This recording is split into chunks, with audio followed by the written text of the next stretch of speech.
Selamat datang di Story Kauri. Ini adalah channel kedua artikel YouTube. Jangan lupa subscribe ya guys, dan tekan notifikasinya. Kisah pemuda kaya, anak bos besar, pemilik 73 perusahaan, yang menjadi cleaning service. Episode 523. Kenshin yang menelpon adiknya Nita dan menyuruhnya agar nanti menjemput kakak iparnya. Singkat cerita, Nita pun mengiyakan, dan Nita sudah tahu pula akan masalah kakaknya. Setelah itu Rian, Mario Dandi, serta juga teman-temannya, yang sebelumnya bertingkah bak raja, berbangga-bangga diri, memamer-mamerkan harta, bahkan tak segan berbuat kasar pada pekerja biasa, melempar kotoran ke cleaning service-nya. Sekarang mereka tak bisa berbuat apa-apa. Bahkan Rian berkata, meminta ayahnya agar membayar uang ke polisi, biar dirinya bisa bebas dari hukuman. Bang Hotman pun bilang, memangnya lu bisa membeli pakai uang? Sedang di sini banyak orang kaya. Kalau lu macam-macam, gua tuntut pakai pasal penyuapan. Bang Hotman nampak marah. Begitu pula dengan pegawai lainnya. Kemudian Pak Dragon sendiri menghampiri Pak Breno. Pak Dragon itu berkata, gimana sekarang Anda? Tadi bilang apa ke kita?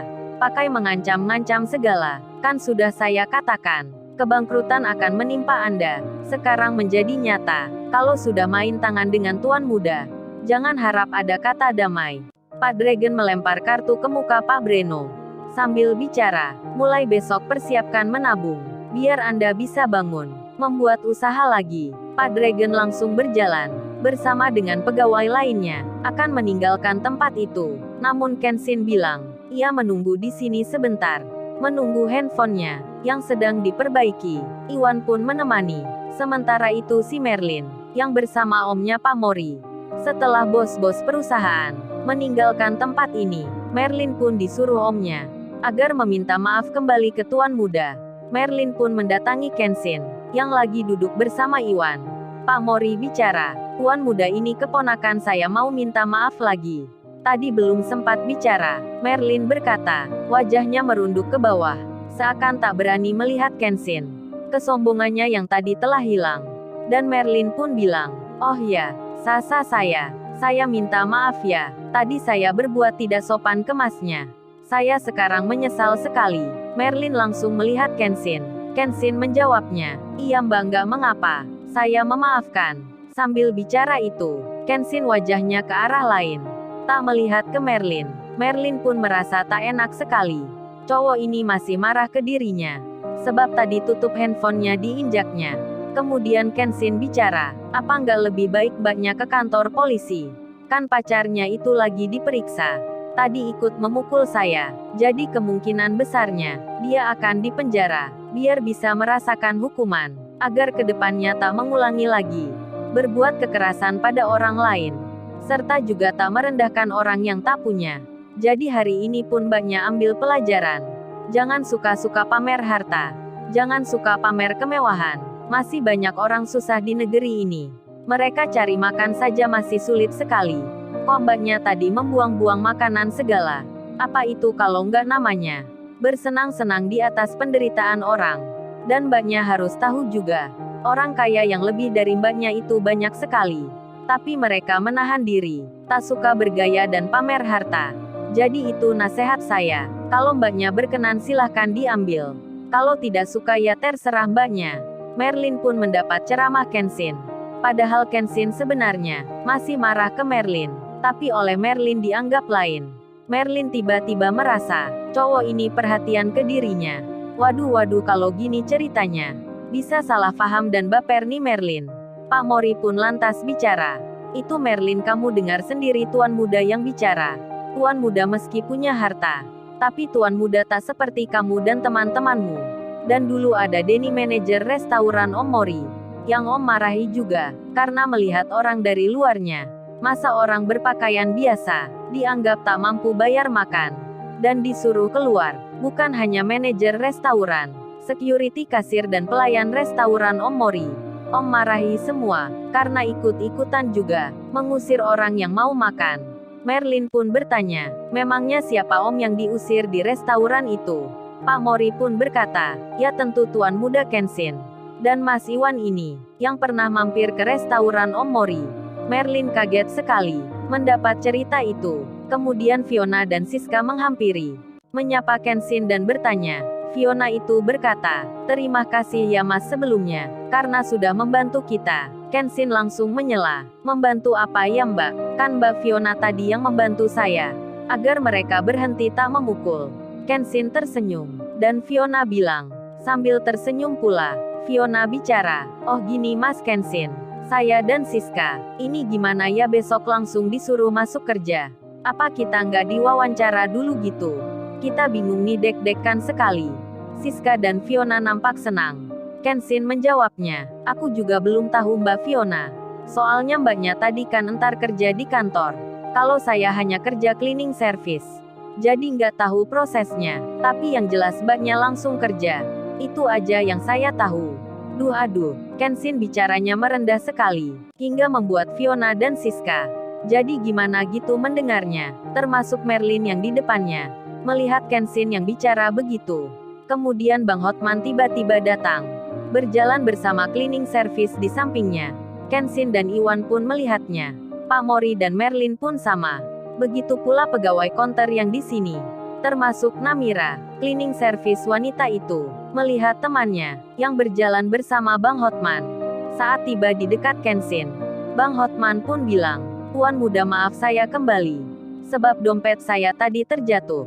Dan entah terjatuh kemana. Saya kira sudah hilang dan tak akan kembali. Sebab di dalamnya ada banyak uang. Tapi tak disangka, dompet itu malah kembali. Dan ini saya baru menemukan. Orang yang jujur sekali, yang kerjanya sama seperti Tuan Muda. Ini perkenalkan namanya Santoso, cleaning service mall ini, yang menelpon saya. Sebab di dalamnya ada kartu nama dan nomor handphone. Mas Santoso ini mengembalikan dompet saya. Dan tak mau diberi imbalan. Ini jarang-jarang ditemui Tuan Muda.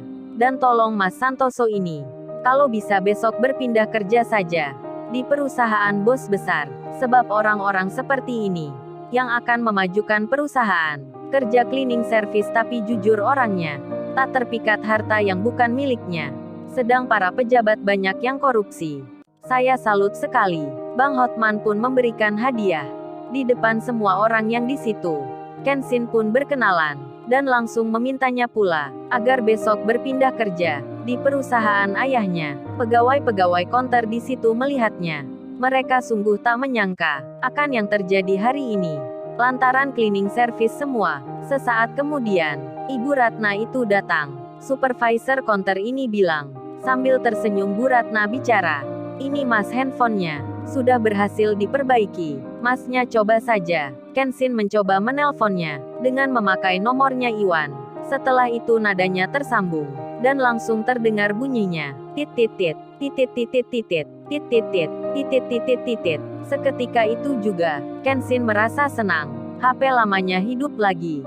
Berbunyi seperti semula. Iwan sampai berkata, waduh bro selamat ya, HP-mu normal lagi. Setelah sekian lama tertidur, Iwan tertawa. Di saat Kenshin merasa senang, Fiona, Siska dan Merlin melihat dengan terkejutnya, mendengar handphone jadul itu berdering. Tak lama kemudian, beberapa jam pun berjalan. Nita sudah berangkat, akan menjemput kakak iparnya, dengan menaiki Lamborghini, yang ada tulisan nama kakaknya. Kenshin Limited Edition. Nita pun masuk perusahaan itu. Semua pegawai di situ melihatnya, mengira Tuan Muda yang datang. Belum tahu siapa yang di dalamnya. Termasuk Kaori, yang melihat dari jendela kaca. Dari tempatnya kerja. Kemudian Lala temannya Kaori pun bilang, Kaori itu suami tercintamu. Sudah menjemputmu. Tumben ke sini pakai mobil Lamborghini. Apa kamu langsung keluar Kaori? Kaori pun bicara, aku juga mau bilang begitu Lala. Ini pun baru melihatnya. Tadi kita belum janjian. Aku juga merasa aneh sekali. Kalau gitu aku tak ke sana. Kaori pun berjalan, menghampiri mobil di luar. Kaori membuka pintunya. Sedang di kantor polisi sendiri. Rian, Mario dan Di merengek-rengek minta dibebaskan. Marah-marah dan emosi. Begitu pula Dani dan Once temannya, yang terlibat dalam pemukulan. Semua langsung ditahan, dimasukkan penjara, karena bukti-bukti dan saksinya dirasa sangat kuat sekali. Mereka tak bisa berkilah ketika ditunjukkan rekamannya. Sementara itu, Kaori yang membuka pintu mobilnya Kenshin jadi terkejut dirinya saat melihat Nita yang datang menjemputnya. Lalu, bagaimana kisah selanjutnya? Subscribe channel ini untuk episode berikutnya. Terima kasih.